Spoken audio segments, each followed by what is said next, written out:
और डेंगू के बाद आपको पता है स्मॉग के वार भी इस वक्त जारी हैं और लाहौर दुनिया के आलूदा तरीन शहरों में सरे फहरिस्त भी आ रहा है और इंतजामिया की जानिब से भी लाहौर को आफतज़दा करार दे दिया गया है और स्मॉग पर काबू पाने के लिए हुकूमत पंजाब ने नए इक़दाम का भी ऐलान किया है। लाहौर मेट्रोपॉलिटन कॉरपोरेशन की हदूद में तमाम सरकारी और जो निजी तालीमी इदारे हैं उनको सोमवार को भी बंद करने का फैसला किया गया है और तमाम तालीमी इदारे वर्चुअल क्लासेस का इंतज़ाम कर सकेंगे। निजी दफातर का अमला भी अब घर से काम करेगा, 50% घर पर रहेगा और पंजाब हुकूमत का ये जो नया हुक्मनामा है ये 27 नवंबर से 15 जनवरी तक नाफिजुल अमल रहेगा। जब भी कोई आफत आती है तो सबसे पहले जो टारगेट होते हैं वो तालीमी इदारे होते हैं, उनको बंद करने का फैसला किया जाता है। हुकूमत के इस फैसले पर वालिदैन और स्कूल इंतज़ामिया की जानिब से शदीद तहफ़्फ़ुज़ात का इजहार भी किया जा रहा है और उनका मौक़िफ़ है कि कोरोना वायरस की वजह से पहले ही स्टूडेंट्स की तालीम का बहुत ज़्यादा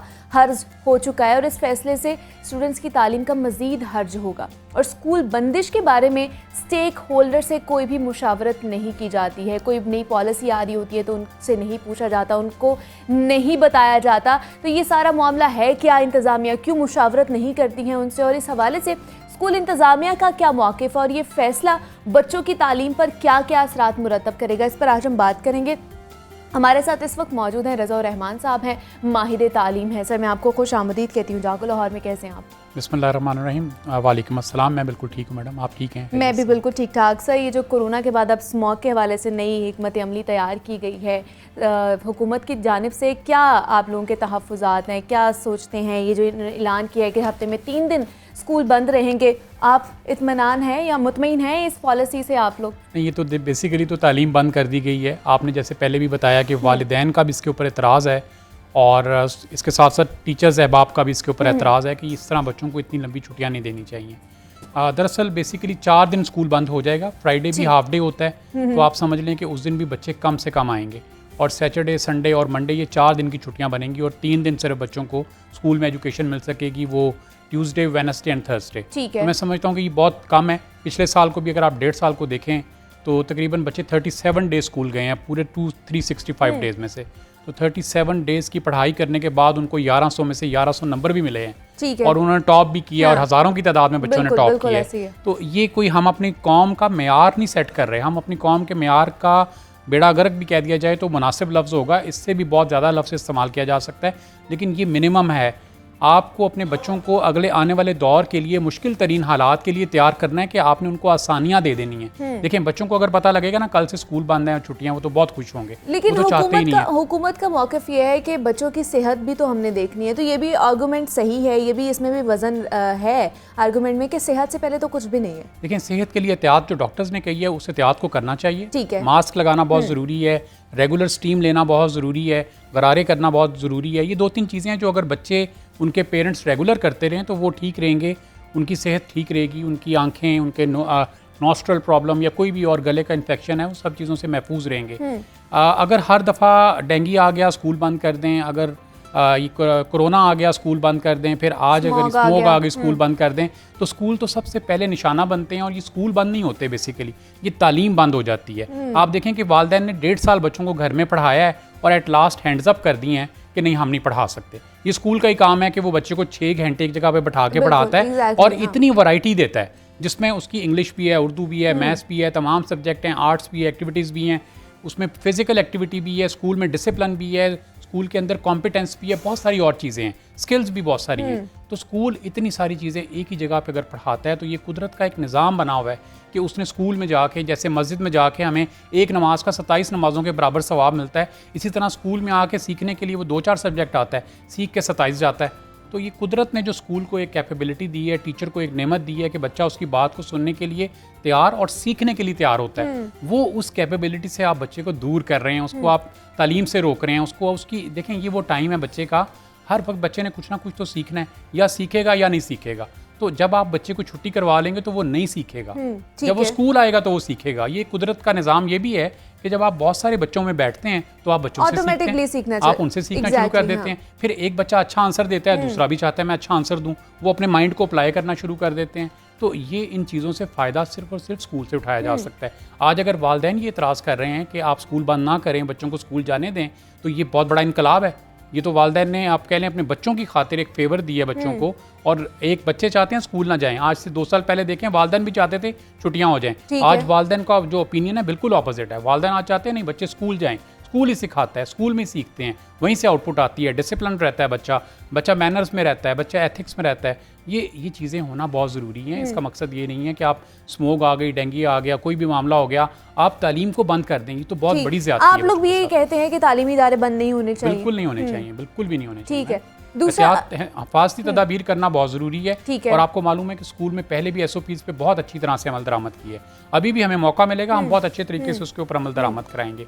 स्कूल देखें एक एटमॉस्फेयर है, वो सेम एटमॉस्फेयर घर में भी मौजूद है। बच्चे को अगर इसका स्मोक का खतरा स्कूल में है तो वो घर में भी मुमकिन हो सकता है। तो आप इसको इतना ज़्यादा सीरियस ना लें कि जी बच्चों का स्कूल बंद कर दें हर दफ़ा। ये लेकिन आप लोगों से कोई मुशावरत नहीं की जाती, क्योंकि आप लोग स्टेक होल्डर्स हैं, एक बहुत बड़ा आप लोगों का भी हाथ है ये तालीमी इदारों में या तालीम में। तो कोई नई पॉलिसी नाफिज की जाती है, कुछ नया लेकर आया जाता है, तो आप लोगों से कोई मुशावरत नहीं की जाती, बिठाया नहीं जाता आप लोगों को उस चीज़ में? अच्छा, ये तो एक बहुत बड़ा अलमिया है कि यहाँ पे एक डिक्टेटरशिप की हुकूमत है और उस डिक्टेटरशिप में ये मुनासिब भी नहीं समझा जाता कि किसी की मुशावरत डाल दी जाए। अच्छा। देखिए, आपके चैनल के तवस्सुत से बहुत दफ़ा हमने बहुत सारी गुजारिशात की हैं जो बाद में इनको वही करना पड़ा है। जैसे कि अभी लास्ट जो आपका प्रोग्राम हुआ उसमें हमने इनसे गुजारिश की थी कि आप इवनिंग क्लासेस लगाएं कॉलेजेस में और यूनिवर्सिटीज़ में। इन्हें लगानी पड़ी, लेकिन 15 दिन के बाद लगानी पड़ी। आप पहले से प्लानिंग करते, आप तमाम काम पहले से करते हैं। इसी तरह नंबर्स के ऊपर भी हमने आपके प्रोग्राम में भी मशावरत दी कि आप बच्चों को अगर 1100 नंबर दे देंगे तो एक बहरान पैदा हो जाएगा और बड़े टैलेंटेड जो बच्चे हैं वो भी एडमिशन से रह जाएंगे और एक बच्चों के अंदर एक सेल्फ स्टीम जो है, इन्फ्लेटेड सेल्फ स्टीम आ जाएगी। यही वर्ड यहाँ पे यूज़ किया था लास्ट टाइम आपके प्रोग्राम में, और हुआ। आज ऐसे ऐसे बच्चे हैं जो बहुत ज़हीन थे लेकिन वो किसी कॉलेज में दाखिला नहीं ले सके।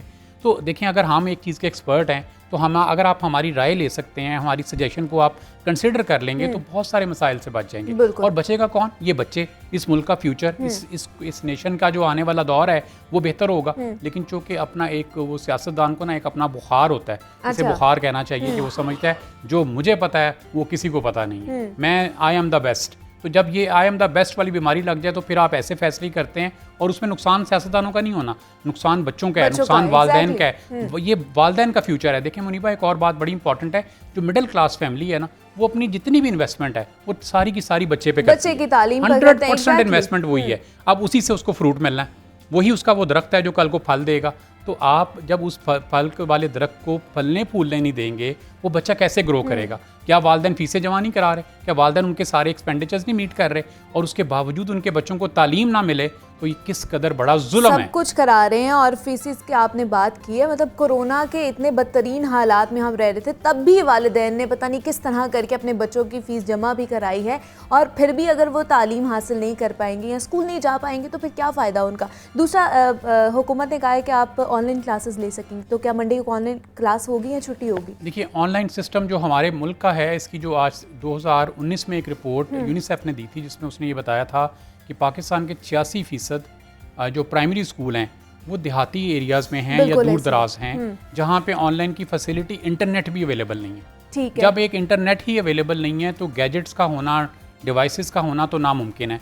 आप ही के प्रोग्राम में एक दफ़ा पहले भी अर्ज़ की थी कि बच्चों के लिए डिवाइसेस को और लैपटॉप को और ये इसकी जो टैब्स हैं इनकी प्राइसेस को कम कर दिया जाए। वो बजाय कम करने के वो बढ़ रही है। 240% ड्यूटी आयद कर दी गई और एक इनाम और तोहफा आवाम को दिया गया कि आप अपने बच्चों को पढ़ा के दिखाएं। ये तो एक तरह से मुझे लगता है बाज़ का पेरेंट्स के साथ रिवेंज ले रहे हैं। बच्चों के साथ एक दुश्मनी वाला मामला चल रहा है। बच्चों को डिवाइसेस चाहिए, बच्चे पढ़ना चाहते हैं। अगर हम इसको ऑनलाइन एजुकेशन को शिफ्ट भी करेंगे तो कोई गवर्नमेंट उसमें आसानियाँ दे। लेकिन सारे बच्चे तो ऑनलाइन एजुकेशन पे फौरी तौर पे शिफ्ट नहीं हो सकते थे, ग्रेजुअली हो सकते थे। आप कोई स्टेप तो लेते कि बच्चे ग्रेजुअली शिफ्ट होते। ओवरऑल अगर पाकिस्तान का देखा जाए तो सिर्फ 14% बच्चे हैं जिनके पास इंटरनेट और साथ लैपटॉप की या टैब की फैसिलिटी या मोबाइल की फैसिलिटी मौजूद है। उसमें से भी बहुत सारे बच्चे ऐसे हैं, यूनिवर्सिटी के भी बच्चे ऐसे हैं जिनके पास मोबाइल उनके पेरेंट्स के पास है। जब वो इवनिंग में आते हैं, अपने बच्चों को मोबाइल देते हैं, वो बच्चे उस वक्त उसको उसके बाद अपना काम करना या अपनी असाइनमेंट करना शुरू करते हैं।